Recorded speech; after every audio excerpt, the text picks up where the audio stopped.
Hello everyone, it's that college football guy here with another video. You saw the title, actually a conference realignment video.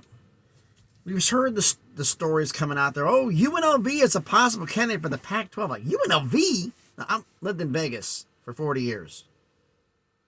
Rooted for the Rebels. I know they're not good enough to get in. I'm honest about this. But the question is why? Why would they even be mentioned? Well, let's look at this from a different point of view. Could this have been simply that somebody was being pestered by the media, by those on Twitter or whoever, who's coming in for auditions, who's coming in, being pestered, and just threw out UNLV just to get people to shut up? Is that a possibility? I think it is one. Is it a possibility that they're going to be considered? Well, they're considered because they're a viable football entity. I've been watching UNLV football for a long time, and I know they stink, okay? I pulled up their records for the last 10 seasons, 2013 through 2022. I mean, 2013 was the high point. They went 7-6. 2014, 2-11. 2015, 3-9. 2016, 4-8. For those of you asking 2014, they're kind of like Hawaii was this past year, and they scheduled 13 games and got a waiver to do it. Financial reasons. So they got a couple of body bag games there. As I found out, 2013, 7-6, 2014, 2-11, 2015, 3-9, 2016, 4-8, 2017, 5-7. 2, 3, 4. They're building up. 2018, back to 4-8. 2019, 4-8. 2020, COVID year, 0-6. 2021, 2-10. 2022, 5-7. In fact, they were, because of their academic standing, they were, if New Mexico State had not gotten the waiver to get a FCS opponent to be their 12th opponent, they hadn't gotten the waiver, UNLV was going to play in a bowl. That's because of that academic rating waiver they give for 5-win teams with highest academic rating. Yeah, UNLV's academics were good enough to get in. 36-80, counting the COVID year because less games in the COVID year. 36-80 in the last 10 years. Football-wise, why? Make absolutely zero sense. But then I thought about it from a different way. Who's doing the Pac-12 contract, supposedly? The big linchpin? ESPN. Anyone remember what happened to the the AAC, American Athletic Conference, not too long ago? When the Big 12 rated Cincinnati, Houston, and UCF. And ESPN, their television partner, told them, you need to bring in some major media markets to bring up this deal so that way we don't drop it any worse than it already is. So when they lost Cincinnati, Houston, and UCF, who did they add? All from Conference USA? Charlotte TV market. Florida Atlantic, which is the Miami TV market. North Texas, the Dallas Denton TV market, also insurance against SMU leaving. Rice, the Houston market. UAB, the Birmingham market. Texas UTSA, the San Antonio television market. 6 big TV markets. ESPN told the American, you bring in these 6 big TV markets, we won't reduce your money. You'll stay right where you are. Even with those 3 gone, you bring in these 6, we'll bring you in money. Folks, I don't think it's going to be 2 schools coming in to replace UCLA at USC. I think it's going to be 4. If they do any expansion at all, it's going to be 4.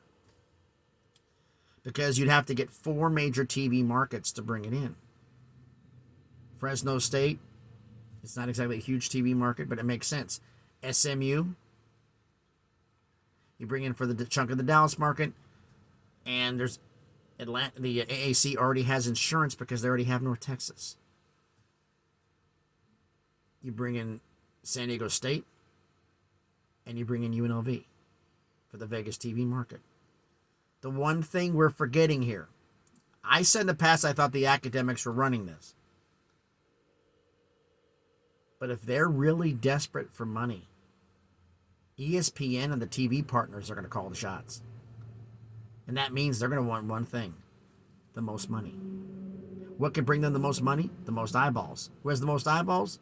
The TV markets. Nobody's watching them in the Mountain West. But if the Pac-12 games were coming to town, more eyes would be on UNLV. More eyes would pay attention. You bet on the future. Football field-wise, they deserve to get in? Absolutely not. No way. But Charlotte hasn't had Charlotte even, I think, has had winning seasons since they came up from FCS. And they got pulled from Conference USA to the American, the highest paid group of 5, based on potential. Florida Atlantic has been one of the top 5 worst programs, or top 10 worst programs of the last decade, win-loss record-wise. And they're in because they bring a share of the Miami TV market. Rice has stunk for I don't know how long. But they got a share, even though it's not much of one, in the Houston TV market. ESPN told them to make those moves based upon potential TV markets. Are they going to tell the Pac-12 the same thing? So my question to you is simply this. You let me know down in the comments. Was this option, why would UNLV have suggested? 1, was this just to get somebody to shut the hell up? 2, is this a smokescreen to get away from what's actually happening, which is the fact that there's somebody talking about UNLV versus talking about the fact that there's absolutely no TV deal, which I believe in the contract, I'm not sure, and somebody correct me on this, but the actual drop-dead date for the contract being done is December 31st because it has to be completed 6 months prior to the end of the deal, and the deal expires June 30th. So December 31st is the absolute done date. I mean, for the Pac-12 fans and the players, I'd hope they get it done before the start of the season. The sooner the better, because it helps them recruiting, but I'm not the one running the show there. But anyway, like I said, do you think it's UNLV was just to get people to shut up? Is it a smokescreen to get people to stop thinking about the TV deal and get them talking about something else? Or could ESPN actually be trying to call the shots and maneuver TV markets in? You want more money? We need more eyeballs.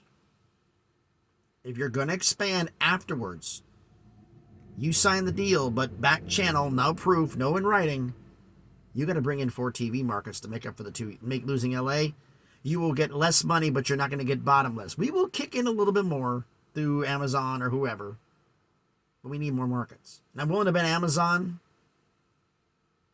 wants more markets. So they're willing to probably go in on it. But I think ESPN is, where they say they're not involved in this, they're lowballing, but they're also not being stupid. I'm willing to bet that their $9 million figure isn't as low as they're willing to go. Isn't the bottom they're willing to, the most they're willing to pay. I'm willing to bet it might be 12. Not 15, but 12. We'll pump it up to 12 if you bring in some TV markets. That's just my theory. Because I still think with ESPN stripped Conference USA of everything they had the American do that one, and they said they should have gone after the Sun Belt. Sun Belt had a TV deal with ESPN. The only 2 group of 5 conferences that do not have deals with ESPN as it stands are Conference USA and the Mountain West. They're the only 2 that don't have deals with ESPN. Conference USA, I'm not sure who because their deal is supposed to be up this July. I have no idea. That's one thing I've been looking up was their new TV deal, and I've been not finding it. And I really haven't looked in a long time. Maybe looking that up to find out who Conference USA is their new TV deal, because their deal expires in a little over 2 months. This June 30th, their deal ends. So I don't know who their TV partners are. I know the Mountain West TV partners are CBS and Fox. CBS is the primary, with Fox having secondary. But let me know down in the comments what you think about this one. You think this is all smokescreen? You think it's all this other stuff? Smokescreen, get people to shut up. Possibly doing it, and ESPN's calling the shots, or is it something else? Let me know down in the comments. Thanks everybody for watching the video. I just finished delivering here. They just gave me the high sign, so I got to kind of hurry this up quick because he's going to be telling me to go back and get the paperwork here in Indiana. I got to head to Cincinnati to pick up my load before I get to head home real quick because fun at the house tomorrow. So you'll see me posting videos tomorrow. Thanks everybody for watching. If you haven't done already, smash the like button, hit the thumbs up. It helps with the algorithm, helps the video be seen by more people. And please, if you like the video, check out some of the other ones I've done. And if you like them, subscribe to the channel. On the way to 400 subscribers, slowly but surely getting our way to 1,000. So we can finally start taking this thing off a little bit. little more voice. So thanks everybody for watching the video. Hope everybody has a great Thursday. Be safe out there, because I